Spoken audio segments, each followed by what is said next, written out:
오늘 말씀은 가버나움에서 북쪽으로 40km 떨어진 가이사랴 빌립보에서 일어난 내용입니다. 지금까지 예수님의 여정을 정리해 보면 예수님께서 유월절에 베세다 근처에서 떡 5개로 남자만 5,000명을 먹이시고 배를 타고 게네사렛으로 갔습니다.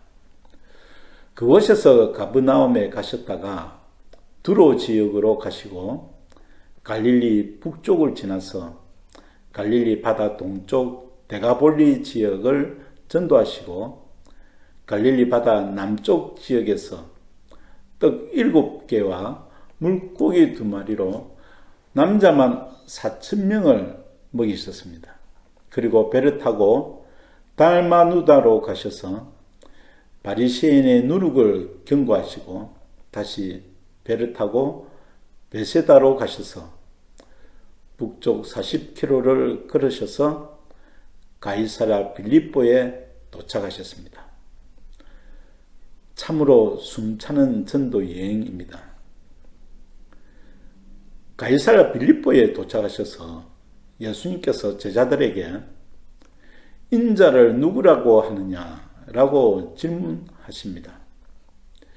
이렇게 질문하시는 이유는 지금까지의 사역을 정리하시는 의미도 있고 또 바리새인과 제사장들의 모함으로 무리들이 예수님에 관해서 많이 혼란해 했기 때문입니다. 실제로 예수님께서 제자들에게 하신 질문은 사복음서의 주제이기도 합니다. 복음서의 저자는 베드로의 고백처럼 예수님은 살아계신 하나님의 아들을 밝히기 위해서 복음서를 기록한 것이지요. 예수님의 질문에 제자들은 무리들이 세례요한, 엘리야, 예레미야 중에 하나라고 말한다고 대답했습니다. 즉 무리들은 예수님을 구약의 선지자와 같이 가장 큰 선지자로만 알았던 것이지요. 그런데 예수님은 무리들에게 질문하신 것이 아니라 제자들에게 확인하십니다. 예수님의 관심은 오직 제자들에게 집중하셨던 것입니다. 예수님은 제자들의 대답을 듣고 싶었던 것입니다. 본문에는 곧바로 베드로의 고백이 나오지만 아마 예수님의 갑작스러운 질문에 제자들은 당황하여 얼마 동안 말도 못하고 예수님 얼굴만 쳐다보았을 것입니다. 몇 초 흘렀을까요?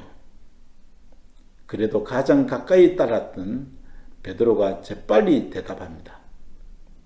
새 복음서마다 베드로의 고백을 조금씩 다르게 표현합니다. 마가는 주는 그리스도이십니다. 또 누가는 하나님의 그리스도이십니다.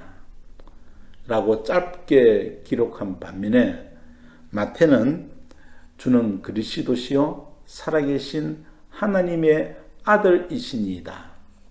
라고 기록했습니다. 그리고 마태는 예수님의 대답까지 더 상세히 기록하였습니다. 베드로의 고백은 스스로 한 것이 아니라 하나님께서 하게 하셨다고 말씀하셨습니다. 그러므로 베드로는 100% 정확하게 대답한 것이지요.